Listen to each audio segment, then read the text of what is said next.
So here we are on the Pont des Arts. This used to be called the Lovelock Bridge. Now, as you can see, there are no more love locks. I don't know if you noticed, but at the Henry IV statue, they have been putting the love locks there from now on. If you're not familiar with the practice of love locks, let me inform you. The love lock is actually something that you buy from some guy who's selling them on the bridge, and then you write your initials on it. You lock the lock to the bridge, you turn the key, you throw the key into the river. And that's supposed to mean you're going to be together for life. I didn't do it with my wife, but we've only been together for a year, so I don't know, we're going to see how that turns out. Anyway, so the love locks got so heavy on this bridge that there was 45 tons of them, 1 million locks in all, and it was actually collapsing the bridge, so they had to take them off. This was 2 years ago.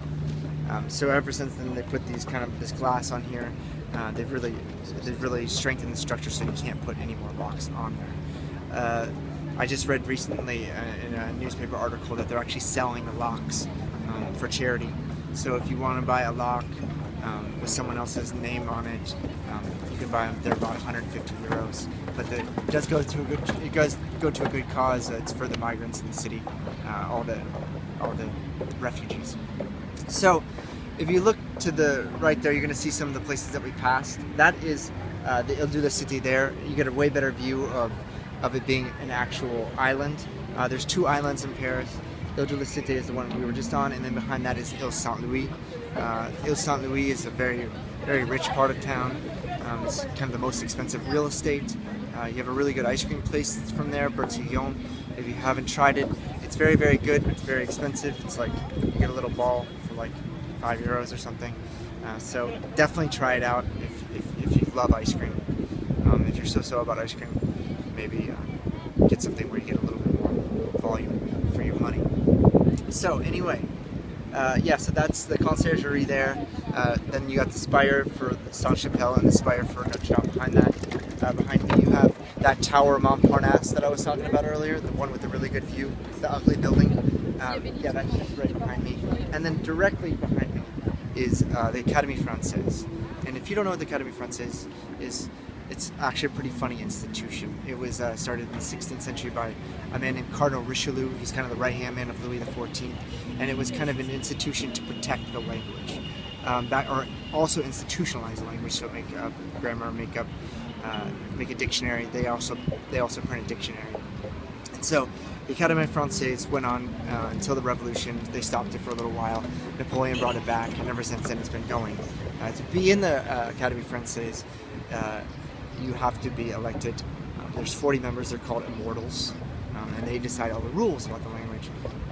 It's kind of a funny name, I know, but these people really think they're really important because they do things like decide whether a word is male or female. For example, when the iPod was coming out, they had an emergency meeting. They called up each other. They said, let's meet at the Académie Française. We got something really important to discuss. They had to decide whether or not the iPod was going to be a male or female. They decided on male. It is the iPod, just for you guys to know. They also kind of outlaw words. And it's funny because they outlaw words that are kind of seeping in. So after World War II, there was a really big influence here from English onto French. And so a lot of people were picking up English slang. And then, of course, now with modernization, you have English being a more and more dominant language in the world. So literally their worst enemy is English. And so they're trying to beat it. So like for one example, people here say dealer for their drug dealer. You're not allowed to say that. Académie Française said no. They also said you can't say cool. You can't say cool. They said no to that too. So they're pretty serious. Some of the ones that they say are okay. You can say weekend. That's okay. Before was le fin de semaine. Now you can say le weekend. It's a lot shorter. Thank you, Académie Française, for that.